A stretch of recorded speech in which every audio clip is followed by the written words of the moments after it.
March 18, 2026 ಬುಧವಾರದಂದು ನೋಡಿ ಈ ತುಂಗಭದ್ರಾ ಎಡದಂಡೆ ಕಾಲುವೆ ಬಸಾಪುರ ತಿಮ್ಮಲಾಪುರ ನಡೆಯಿರುವಂತಹ ಈ ತುಂಗಭದ್ರಾ ಎಡದಂಡೆ ಕಾಲುವೆ ಒಡೆದೋಗ್ಬಿಟ್ಟಿದೆ. ರಾಯಚೂರುವರೆಗೆ ಜನರಿಗೆ ಕುಡಲಿಕ್ಕೆ ನೀರನ್ನು ಬಿಡಲಾಗಿತ್ತು.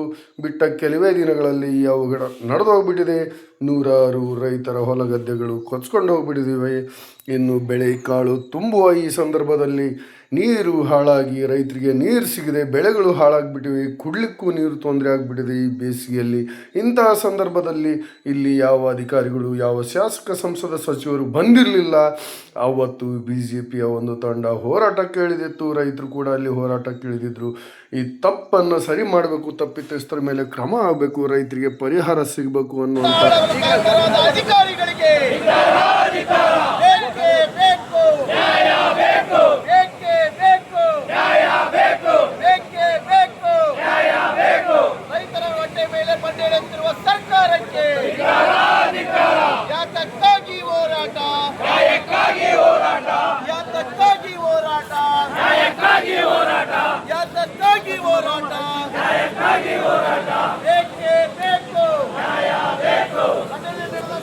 ಜಿಲ್ಲಾಧಿಕಾರಿಗಳು ಬರಲೇಬೇಕು. ಘಟನೆ ನಡೆದ ಸ್ಥಳಕ್ಕೆ ಜಿಲ್ಲಾಧಿಕಾರಿಗಳು ಬರಲೇಬೇಕು. ಘಟನೆ ನಡೆದ ಸ್ಥಳಕ್ಕೆ ಜಿಲ್ಲಾಧಿಕಾರಿಗಳು ಬರಲೇಬೇಕು. ಬೇಕೇ ಬೇಕು. ರೈತರಿಗೆ ಅನಾಥ ಮಾಡಿದ ಸರ್ಕಾರಕ್ಕೆ, ರೈತರ ಬೆಳೆಯನ್ನು ಹಾಳು ಮಾಡಿದ ಸರ್ಕಾರಕ್ಕೆ, ರೈತರ ಬೆಳೆಯನ್ನು ಹಾಳು ಮಾಡಿದ ಸರ್ಕಾರಕ್ಕೆ, ರೈತ ವಿರೋಧಿ ಸರ್ಕಾರಕ್ಕೆ, ರೈತ ವಿರೋಧಿ ಸರ್ಕಾರಕ್ಕೆ, ರೈತರ ಬೆಳೆ ಹಾಳು ಮಾಡಿದ ಸರ್ಕಾರಕ್ಕೆ, ರೈತ ವಿರೋಧಿ ಸರ್ಕಾರಕ್ಕೆ, ರೈತರ ಕಡೆಗೆ ನೋಡದ ಶಾಸಕರಿಗೆ ಬೇಕೇ ಬೇಕು. ಬೇಕೇ ಬೇಕು. ಬೇಕೇ ಬೇಕು. ಬೇಕೇ ಬೇಕು. ಜಿಲ್ಲಾ ಉಸ್ತುವಾರಿ ಸಚಿವರಿಗೆ, ಜಿಲ್ಲಾ ಉಸ್ತುವಾರಿ ಸಚಿವರಿಗೆ, ಜಿಲ್ಲಾ ಉಸ್ತುವಾರಿ ಸಚಿವರಿಗೆ, ಕಾಂಗ್ರೆಸ್ ಸರ್ಕಾರಕ್ಕೆ, ಕಾಂಗ್ರೆಸ್ ಸರ್ಕಾರಕ್ಕೆ ರೈತರಿಗೆ ಪರಿಹಾರ ನೀಡಲೇಬೇಕು. ರೈತರಿಗೆ ಪರಿಹಾರ ನೀಡಲೇಬೇಕು. ರೈತರಿಗೆ ಪರಿಹಾರ ನೀಡಲೇಬೇಕು. ಭಾರತ್ ಮಾತಾ ಕಿ, ಭಾರತ್ ಮಾತಾ ಕಿ. ನೋಡಿ, ಇದೆಲ್ಲ ಆಗಿದ್ದು 18ನೇ ತಾರೀಕಿಗೆ. ಆದರೆ ಆ ದಿನ ಯಾರು ಕೂಡ ಅಲ್ಲಿ ಬಂದಿರಲಿಲ್ಲ. ಅಲ್ಲಿನ ನೀರಾವರಿ ಅಧಿಕಾರಿಗಳು ತೊಂದರೆ ಪಡ್ತಾ ಇದ್ರು. ನೋಡಿ, ನಿನ್ನೆ ನಡೆದಂಥ ಘಟನೆಯಲ್ಲಿ ರೈತರು ತಮ್ಮ ಗದ್ದೆಗಳಿಗೆ ನೀರು ಬರೆದಿದ್ದರಿಂದ ಭಾಳ ಕಷ್ಟಪಡ್ತಾ ಇದ್ರು. ಅವತ್ತು ಅಲ್ಲಿನ ಆ ಪರಿಸ್ಥಿತಿಯನ್ನು ಶಾಂತಗೊಳಿಸಲಿಕ್ಕೆ ಅಧಿಕಾರಿಗಳು ಕೂಡ ತೊಡೆ ತಟ್ಟಿ ನಿಂತಿದ್ರು. ಅಲ್ಲಿ ಕೊಚ್ಚಿ ಹೋಗಿರುವಂಥ ರಸ್ತೆಗಳನ್ನು ಸರಿ ಮಾಡಲಾಗ್ತಾ ಇತ್ತು. ಆ ಕೆನಾಲ್ ಕಟ್ಟುವಂಥ ಕೆಲಸ ಭರದಿಂದ ಸಾಗ್ತಾ ಇತ್ತು. ಅವತ್ತು ಶಾಸಕರು, ಸಚಿವರು, ಜಿಲ್ಲಾಧಿಕಾರಿಗಳು ಕೂಡ ಈ ಸ್ಥಳಕ್ಕೆ ಬರುವ ಎಲ್ಲ ರೀತಿಯ ಸಿದ್ಧತೆ ನಡೀತಾ ಇತ್ತು. ಆದರೆ ಮೊನ್ನೆ ಹೋರಾಟ ಮಾಡಿದ್ದ ತಂಡ ಜಿಲ್ಲಾಧಿಕಾರಿಗಳು ಬರಬೇಕು, ಶಾಸಕರು ಬರಬೇಕು ಅಂತ ಘೋಷಣೆ ಕೂಗ್ತಿದ್ದಂಥ ತಂಡ, ರೈತರಿಗೆ ಪರಿಹಾರ ಕೊಡಬೇಕು ಅಂತ ಹೋರಾಟ ಮಾಡ್ತಿದ್ದಂಥ ತಂಡ ಅಲ್ಲಿ ಇರಲಿಲ್ಲ. ಅವರು ನಾಪತ್ತೆ ಆಗಿಬಿಟ್ಟಿದ್ರು. ಕೇವಲ ತೋರ್ಕೆಗಾಗಿ ಬಂದಂತೆ ಕಾಣ್ತಾ ಇತ್ತು. ಮರುದಿನ ಹೋರಾಟಗಾರರು ಯಾರು ಕೂಡ ಅತ್ತ ಸುಳಿಲೇ ಇಲ್ಲ ಅಂತಲೇ ಹೇಳ್ಬೋದು. ಇಂಥ ಸಂದರ್ಭದಲ್ಲಿ ನೋಡಿ, ಇಲ್ಲಿ ಆಗಮಿಸುತ್ತಿರುವಂಥದ್ದು ಈ ಕೊಪ್ಪಳ ಕ್ಷೇತ್ರದ ಶಾಸಕರು ಶ್ರೀ ರಾಘವೇಂದ್ರ ಹಿಟ್ನಾಳ್ ಅವರು ಹಾಗೂ ಈ ಜಿಲ್ಲಾ ಉಸ್ತುವಾರಿ ಸಚಿವರಾಗಿರುವಂಥ ಶ್ರೀ ಶಿವರಾಜ್ ತಂಗಡಿಯವರು ಹಾಗೂ ಜಿಲ್ಲಾಧಿಕಾರಿಗಳು ಕೂಡ ಅಲ್ಲಿ ಹಾಜರಾಗಿದ್ದರು. ಹಾಗೂ ಸ್ಥಳೀಯ APMC ಸದಸ್ಯರು ಕೂಡ ಅಲ್ಲಿ ಹಾಜರಾಗಿ ಸ್ಥಳವನ್ನು ಪರಿಶೀಲನೆ ಮಾಡಿ ಅಲ್ಲಿ ಏನಾಗಿದೆ ಅನ್ನುವಂಥದ್ದನ್ನು ರೈತರ ಜೊತೆ, ಅಧಿಕಾರಿಗಳ ಜೊತೆ ಚರ್ಚಿಸಿದ್ರು. ಲಾಸ್ಟ್ ಮತ್ತೆ ನಮ್ಮ ತಹಸೀಲ್ದಾರ್ ಅವರು ಕೂಡ ಒಂದು ಇನ್ಸ್ಪೆಕ್ಷನ್ ಮಾಡಿದ್ದಾರೆ. ಅವರು ಕೂಡ ರಿಪೋರ್ಟ್ ಹಾಕಿದ್ದಾರೆ ಅವರಿಗೆ. ಆದರೂ ಕೂಡ ಇವರು ಅಷ್ಟು ನಿರ್ಲಕ್ಷ್ಯತೆಯನ್ನು ವಹಿಸಿ ಅಷ್ಟು ದೊಡ್ಡ ಮಟ್ಟಿಗೆ ನೀರು ಪೋಲಾಗತ್ತಂಗೆ ಇವರು ಸುಮ್ಮನೆ ಬಿಟ್ಟಿದ್ದಾರೆ. ಅದಕ್ಕೆ ಮುಖ್ಯ ಕಾರಣ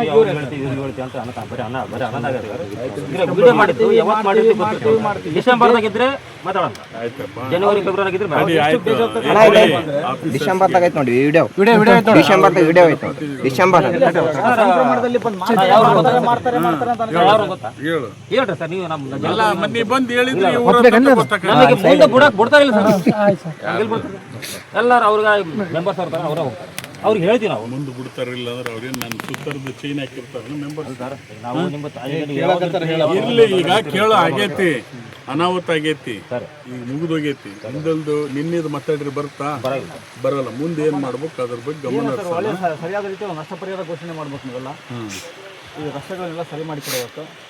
ಈ ನಮ್ಮ ಭಾಗದ 81 ಎಕರೆ ಅಷ್ಟು ಪಾಣಿಗಳಿದಾವಂತೆ. ಅವರಲ್ಲಿ ಸರ್ವೆ ನೋಡಿ ಯಾವುದೂ ಸರಿ ಇಲ್ಲ. ಒಂದೊಂದು 4 ಸರ್ವೆ ನಂಬರ್ಗಳಿದ್ದಾವೆ. ನಮ್ಮ ಯಾರು ಮುಂದೆ ಹೇಳ್ಕೋಬೇಕಂತ ಗೊತ್ತಾಗ್ತಾ ಇಲ್ಲ. ಇವಾಗ ನಷ್ಟ ಪರಿಹಾರ ಬಂದರೆ ಸಾಗುವಳಿ ಮಾಡ್ತಾ ಇರೋ ಒಂಥರ ಪಾಣಿಗಳಿಲ್ಲ, ಪೇಪರ್ಗಳಿಲ್ಲ. ಅವ್ರು ಯಾವ ಥರ ಏನು ಹೆಸರು ಬರ್ಸ್ಬೇಕಂತ ಗೊತ್ತಿಲ್ಲ ಸರ್.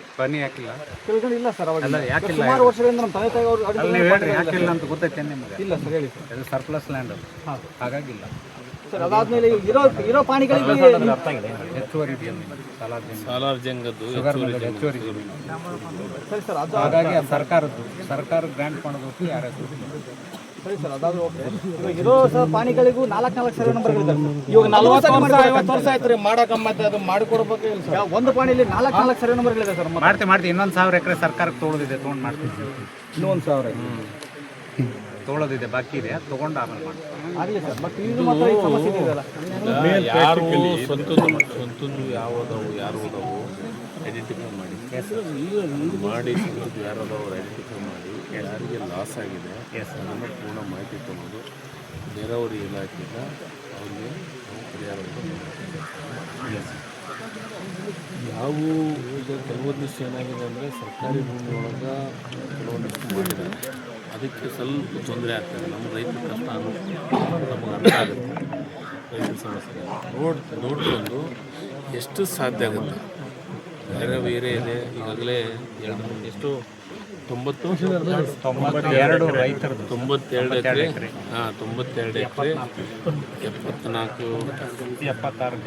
76 ಜನ 92 ಎಕರೆ 76 ರೈತರು ಮಾಡಿ ನಾಳೆ ಸೋಮವಾರ ಸಂಬಂಧಪಟ್ಟಂಥ ಸೆಕ್ರೆಟರಿ ಮಾತಾಡಿಸಿ ನೀರಾವರಿ ಇಲಾಖೆ ಇದನ್ನು ನಾವು ಕಂದಾಯ ಇಲಾಖೆಯಿಂದ ಪರಿಹಾರ ಕೊಡೋಕ್ಕೆ ಬರೋದಿಲ್ಲ. ಕಂದಾಯ ಇಲಾಖೆ ಯಾಕೆ ಕೊಡೋಕ್ಕೆ ಬರೋದಿಲ್ಲ ಅಂತಂದರೆ ಯಾವುದಾದ್ರೂ ಮಳೆ ಬಂದು ಗಾಳಿ ಬಿಟ್ಟು ಪ್ರಕೃತಿ ವಿಕೋಪ ಆದರೆ ಕಂದಾಯ ಇಲಾಖೆಯಿಂದ ಕೊಡೋಕ್ಕೆ ಬರೋದಿಲ್ಲ. ಇದು ಮ್ಯಾನ್ ಮೇಡ್ ಅಂದರೆ ಕೆನಾಲ್ ಒಡೆದು ರೈತರಿಗೆ ಇದಾಗಿರೋದ್ರಿಂದ ಅದನ್ನು ಐಡೆಂಟಿಫೈ ಮಾಡಿಸಿದ್ದೀವಿ. ನಮ್ಮ ಪಿ ಯು ಜೊತೆಗೆ ಮಾತಾಡ್ತೀವಿ, ಯಾರು ನೀರಾವರಿ ACS ಜೊತೆಗೆ ಮಾತಾಡಿ ಸೋಮವಾರ ಮಂಗಳವಾರ ಮಾತಾಡ್ತೀವಿ. ಅವ್ರ ಮೇಲೂ ಕ್ರಮ ಸರ್. ಇವಾಗ ಅಕ್ರಮ್ ಸಕ್ರಮ್ ಅದೇ ಹಾಕಿದ್ವಿ, ಅದು ಒಂದು ಕೂಡ ಆಗಿಲ್ಲ ಸರ್. ಅಕ್ರಮ್ ಸಕ್ರಮ್ ಆಗೋದಲ್ಲ ಸರ್. ಅಕ್ರಮ ಸಕ್ರಮ ಮಾಡಕತ್ತೀವಿ. ಎಲ್ಲಿ ಆಗೋದಲ್ಲ ಅಂತಾರೆ ಸರ್. ರೈತರಿಗೆ ಎಷ್ಟು ದಿನದಲ್ಲಿ ನೀರು ಸಿಗುತ್ತೆ ಸರ್? ಮತ್ತೆ ಬೆಳೆಗಳೆಲ್ಲ ಒಣಗೋಗ್ತಾ ಇದಾವೆ. ಅಪ್ಲಿಕೇಶನ್ ಹಾಕ್ಯಾರ. ಅಕ್ರಮ ಸಕ್ರಮ ಯಾರು ಅಪ್ಲಿಕೇಶನ್ ಹಾಕ್ತಾರಲ್ಲ ಅವ್ರು ಮಾಡ್ಕೈಸಿ ಕೊಡ್ತೀವಿ. ನೀವು ಅಕ್ರಮ ಸಕ್ರಮ ಅಪ್ಲಿಕೇಶನ್ ಹಾಕಿದ್ನಂದ್ರೆ ಇದನ್ನ ಯಾಕೆ ಮಾಡ್ಕೊಂಡು ಎಷ್ಟೆಷ್ಟು ರೈತರು ಲೀಸ್ಟ್ ಮಾಡಂತ ಈಗ ಅದು ಅಕ್ರಮ ಸಕ್ರಮ ಇದ್ರ ಶಾಸಕರ ಅಧ್ಯಕ್ಷತೆ ಒಳಗ ಒಂದು ಸಭೆ ಮಾಡಬೇಕು. ವಾರದೊಳಗೆ ಡೇಟ್ ಫಿಕ್ಸ್ ಮಾಡಿ ಅಧಿವೇಶನ ಇದ್ದಕ್ಕೆ ಮುಂದಕ್ಕೆ ಹಾಕ್ಯಾರ. ಈ ಅಧಿವೇಶನ ಮುಗಿತೈತಿ 27 ಮುಗಿದ್ಮೇಲೆ ಅಕ್ರಮ ಸಕ್ರಮದ ಮೀಟಿಂಗ್ ಮಾಡ್ರಿ. ಯಾರು ಎಲಿಜಿಬಲ್ ಅದಾರ ಅವ್ರಿಗೆಲ್ಲರಿಗೆ ಅಕ್ರಮ ಸಕ್ರಮದಾಗ ಸರ್ ಎಷ್ಟು ದಿನದಲ್ಲಿ ಕ್ಲಿಯರ್ ಆಗುತ್ತೆ ಸರ್? ರೈತರಿಗೆ ಎಷ್ಟು ದಿನಕ್ಕೆ ನೀರು ಸಿಗುತ್ತೆ? ಮತ್ತೆ ಬೆಳೆಗಳಿನ್ನ ಹಾಲು ತುಂಬ್ತಾ ಇದಾವೆ, ಕಾಳುಗಳು ತುಂಬಿಲ್ಲ. ಸರ್, ಈಗ ಯಾವ ಬೆಳೆಗಳ ಹಾನಿ ಆಗಿದಾವ ಅವನ್ನ ಪರಿಹಾರ ಕೊಡ್ತೀವಿ. ಈಗ ಬೆಳೆಗಳ ಹಾನಿ ಆಗ್ಲಾರ್ದು ಏನು ಇದಾದವಲ್ಲ ಅದಕ್ಕೆ ಯಾರು ನೀರು ಬಿಡತ್ತೆ 1 ವಾರ 10 ದಿವಸದೊಳಗೆ ಸರ್ ಕೆಳಗಡೆ ರೈತರು ಕೂಡ ಸರ್ ಅಪ್ ಟು ಹಂಗೆ ಕೆಳಗಡೆ ಹಿಂಗೆ ಕುಡಿ ನೀರು ಸಲಾಗಂತಾನೆ ಇಟ್ಟಿದ್ದು. ಈಗ ಬೆಳಿಗ್ಗೆ ಕೊಡಂಗಂತಿಲ್ಲ. 10 ಎಕರೆ 10 ದಿವಸ ಕೊಡ್ತೀವಿ ಪರಿಹಾರ. ನೋಡಪ್ಪ, ನಾವು ರೈತರು ಮಾಡಿದ್ದು ಯಾರಿಗೂ ಪರಿಹಾರ ಕೊಡೋಕ್ಕೆ ಸಾಧ್ಯ ಆಗಲ್ಲ. ನನ್ನ ವೈಯಕ್ತಿಕ ವಿಚಾರ ನಿಜವಾಗಲೂ ಆ ವಿಚಾರದೊಳಗೆ ಸೆಂಟ್ರಲ್ ಗೌರ್ಮೆಂಟ್ ದಾರಿ ಪ್ರಕಾರ ಕೊಡಬೇಕು. ಅಂತೇಳಿ ಎಷ್ಟು ಸಾಧ್ಯ ಆಗುತ್ತೋ ಅಷ್ಟು ಪರಿಹಾರ ಮ್ಯಾಕ್ಸಿಮಮ್ ಕೊಡ್ತೀವಿ ರೈತರಿಗೆ. ರೈತರಿಗೆ ಅನ್ಯಾಯ ಮಾಡೋದು ಅವ್ರು ಇಷ್ಟ ಹಾಕೊಡ್ತಾರೆ, ನೀವು ಇಷ್ಟ ಹಾಕೊಡ್ಬೇಕು ಸರ್. ಕೊಡ್ತೀವಿ. ಮತ್ತೆ ನೀವು ದೊಡ್ಡವರಾಗಿದ್ರೆ ಹೌದು, ನಿಮ್ಮ ಕೇಳಿದ್ರೆ ಅದಕ್ಕೆ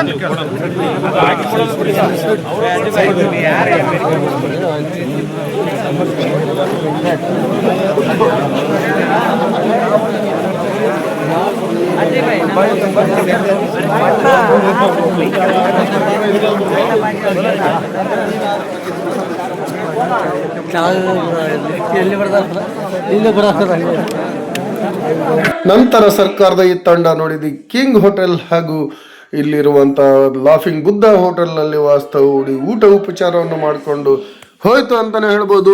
ಇಲ್ಲಿರುವಂಥ ಈ ಎರಡೇ ರೆಸಾರ್ಟ್ಗಳು ಕಾನೂನುಬದ್ಧವಾಗಿರಿ ಅನ್ನುವಂಥ ಮಾತಿದೆ. ಉಳಿದಂಥ ಹಲವಾರು ರೆಸಾರ್ಟ್ಗಳು ಅಕ್ರಮವಾಗಿವೆ. 10 ದಿನದಲ್ಲಿ ಕೆನಾಲ್ ದುರಸ್ತಿ ಕಾರ್ಯ ಮುಗಿದೋಗುತ್ತೆ, ಎಲ್ರಿಗೂ ನೀರು ಕೊಡ್ತೀವಿ ಅನ್ನುವಂಥ ಮಾತನ್ನು ಶಾಸಕರು ಹೇಳಿದ್ದಾರೆ. ಪರಿಹಾರವನ್ನು ಕೊಡ್ತೀವಿ ಅನ್ನುವಂಥ ಮಾತನ್ನು ಹೇಳಿದ್ದಾರೆ.